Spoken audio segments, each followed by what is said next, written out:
In the first 2 years of grief, you will have more bad days than good ones. You'll feel like things are never going to change, that you are once again back to square one. It is so hard, but it's also a normal response to losing your loved one, the one you can't figure out how to survive without.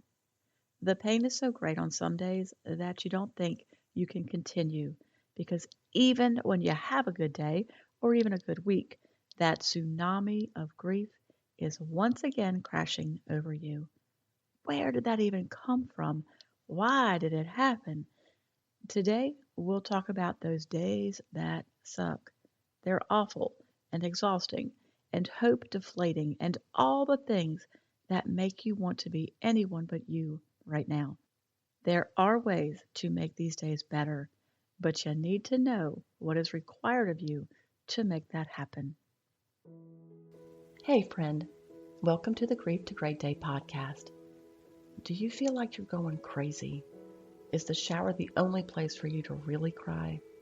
Are you surrounded by people, but you still feel all alone? Do you want to be the you were before your loved one died, but you have no idea how to get there? I'm Steph Cabanis, Southern by choice, wife, turtle triathlete, Jesus follower, and fellow traveler in the journey of grief.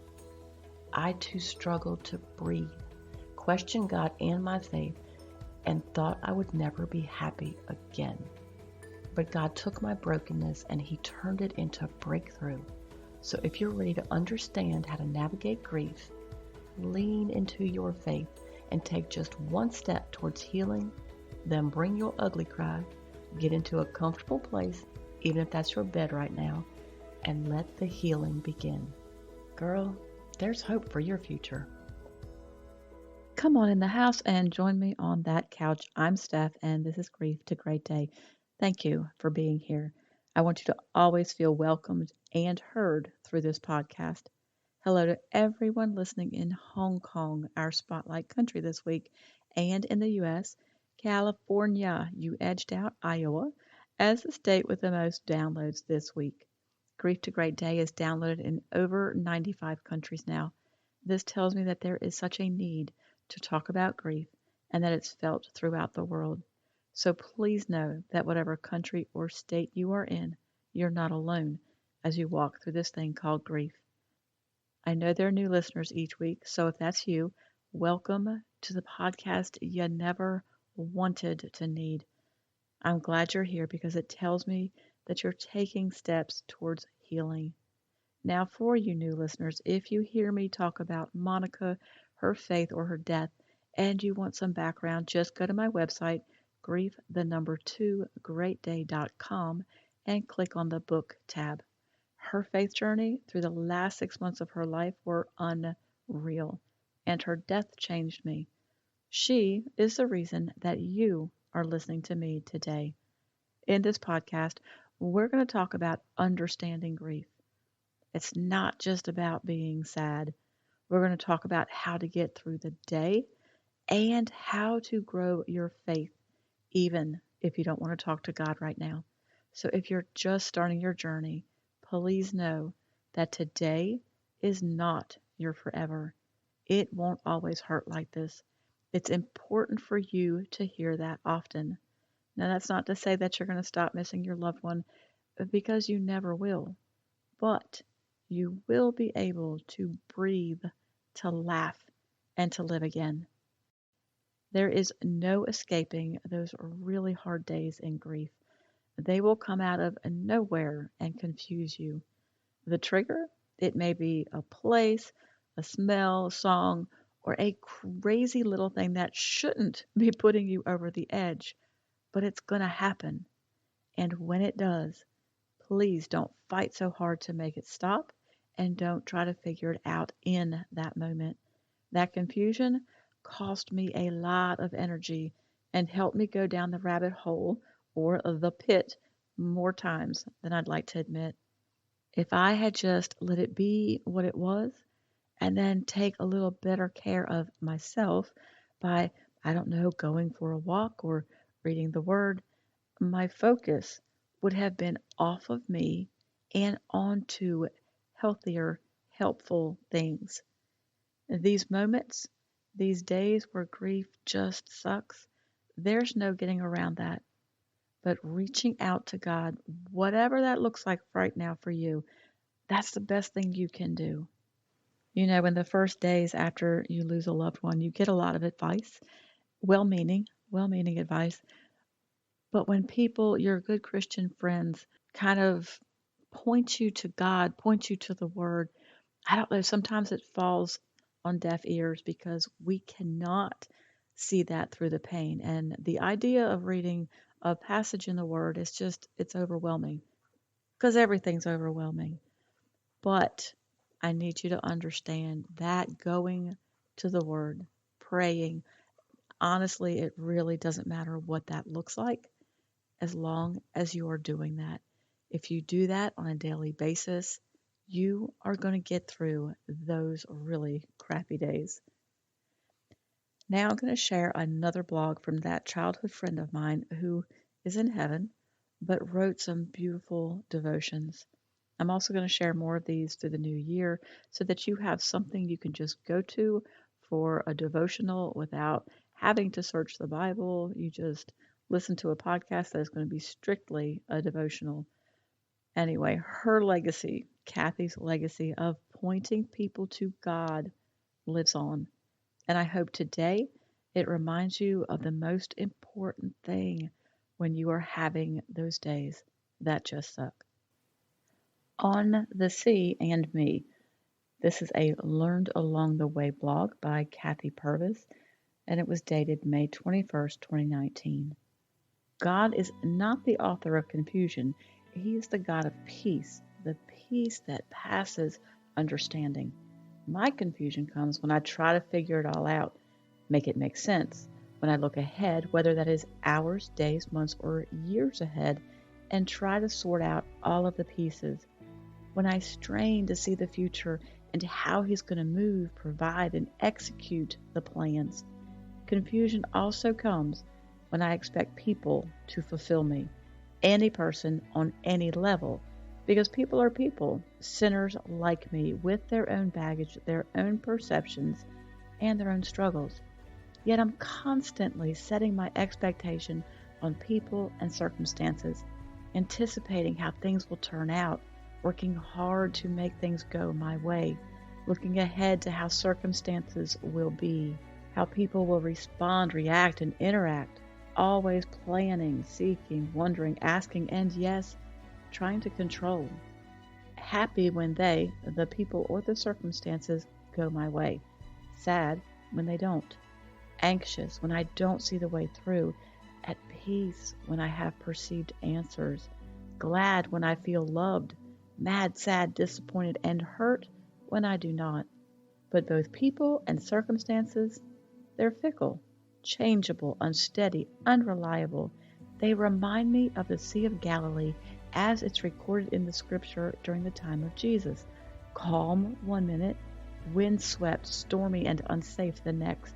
Sometimes providing fulfillment in great catches of fish, other times not giving up one single thing that I need. At times a mirror of glass, useful as a microphone from the platform of a boat, and at other times a raging maelstrom seemingly bent on my destruction. But there are two things that were and are true about the Sea of Galilee. Number one, it doesn't go away. It is there as an obstacle or a road, an object lesson or a source of resources, a tool to be used or a challenge to be faced. And number two, it is always under the sovereign hand of Almighty God. He controls the storms, allowing some, calming others, making the fishing fruitful or sparse. These things are true about the Sea of Galilee. They are also true about my life. And my little vessel, my life, on this sea of circumstances and people, it is always in His control as well. Even when I grab the rudder to go my own way, He's still with me, still redeems the circumstance, still guides me back on course.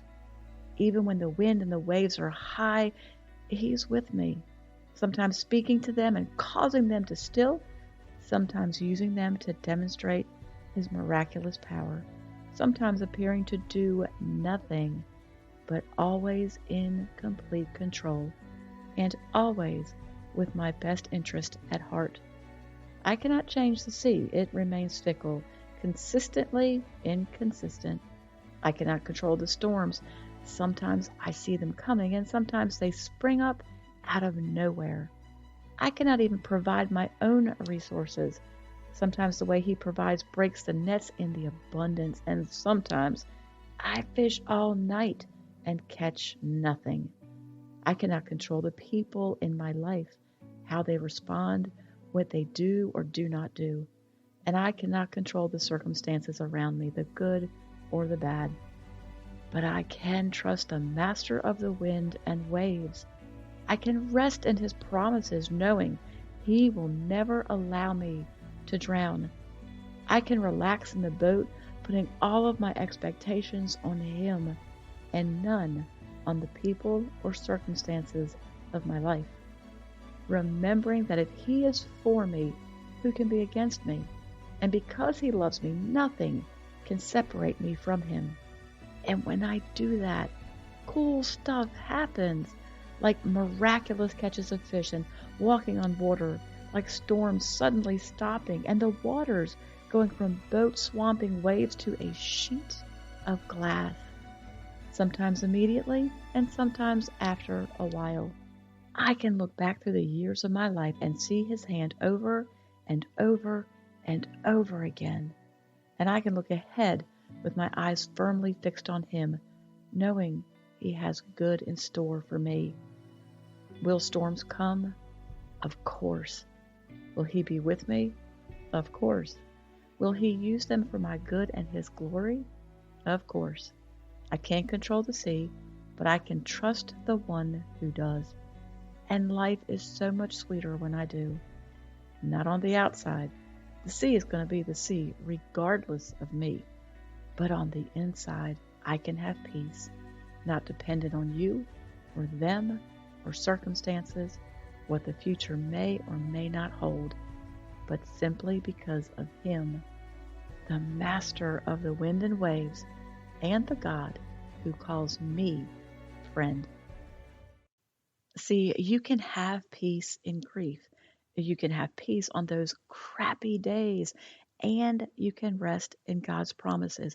It is that peace that passes all understanding, because people don't understand why. How could you have peace when life's falling apart? But God is near the brokenhearted, so he is near you right now, whatever your day or your future holds. The word of the week is Romans 12:12. Be joyful in hope, patient in affliction, faithful in prayer. Oh, that patient part, that's not easy, but it is necessary in grief. Now, the journey works, or the work of your journey. Next year, we're going to talk about impossible things. God says nothing is impossible to those who believe on him, but do we believe this? Do you believe this right now, today? I want you to make a list of 3 things that in this moment you think are impossible for your life. And then just tuck the list away until after the first of the year when we start challenging what that means in your life and in mine. If any of you missed the Holiday Grief Relief Summit, you missed something special. The speakers were amazing. They were honest and transparent, but always, always pointing us back to God, the true healer. So if you did miss it, I had a lot of people ask. They didn't want the whole package, but they did want the summit recordings, so I have made that available. Just go back to the Holiday Grief Relief Summit.com website, and you can get the recordings there. If you don't have a church home, visit my church, opendoorchurch.com. And please join us in the Grief Group for Christian Women, the private Facebook group. The links to everything you need are, of course, in the show notes or on the website. But that group, y'all, that is a group that you want to be a part of. It is a place of faith and hope and always supporting each other and pointing each other to the true healer. In the meantime, remember who holds your future and know that you're not alone. Keep on coming back to the house, keep sitting on the couch, and keep taking steps, however small or slow, towards healing. Thank you for being here today, for showing up. If this podcast has given you hope, encouragement, or helped you in any way, share it with a friend, either in a text or on your social platforms. Also, please subscribe, rate, and leave a written review on iTunes. It's a huge blessing for me to know that you're out there. Lastly, and this is important, you are not alone. Connect with me on the Grief to Great Day website, the link is below, and sign up for our free newsletters. I want to be able to pray for you by name. Remember, grief isn't something you're going to get over, but a great day is something you can get to.